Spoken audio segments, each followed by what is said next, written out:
Nailibing na ho ang 15 anyos si John Francis Ompad na napatay ng pulis sa Rodriguez Rizal noong August 20. Ang hiling po ng pamilya Ompad maitaan sa murder ang kaso laban sa dalawang sospek upang makamit na nilang tunay na hustisya. Balita mula kay Mar Gabriel.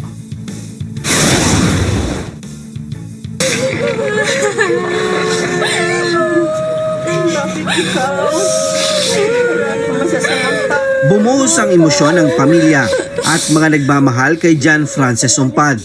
Alauna ng hapon kahapon nang ilibing ang labi ng 15 anyos na estudyante sa Forest Lawn Memorial Park. Namatay si John Francis makaraang mabaril ng umano'y lasing na pulis na humahabol sa kanyang kuya noong Agosto 20 ng madaling araw sa barangay San Isidro sa Rodriguez Rizal. Desidido ang pamilya Ompad na maiakyat sa murder ang reklamo laban sa dalawang sospek na sina Corporal Arnulfo Sabilio at sibilyan na si Jeffrey Baguio na una nang sinampahan ng kasong homicide at frustrated homicide. May lagay talaga sa martir ang kaso dahil hindi naman yun sabing hindi sinadya eh. Hinabol yung isang anak ko eh. Dahil lang sa kaprasong paghahanap niya na kung magkapera ba siya. Buhay ang nawawala.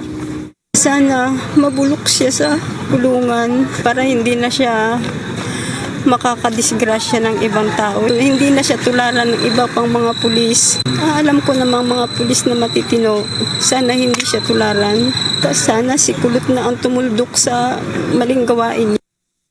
Nakisimpat siya naman sa pamilya ang bagong hepe ng Rodriguez Police na siyang personal na nag-asikaso sa libing ng biktima. Tiniyak ng opisyal na hindi nila bibitawan ng kaso hanggang sa makamit ng pamilya ang inaasam na hustisya. Sisiguraduhin po namin na ang kaso ay talagang umusad at masintensyan nga po ang mga nasabing sala.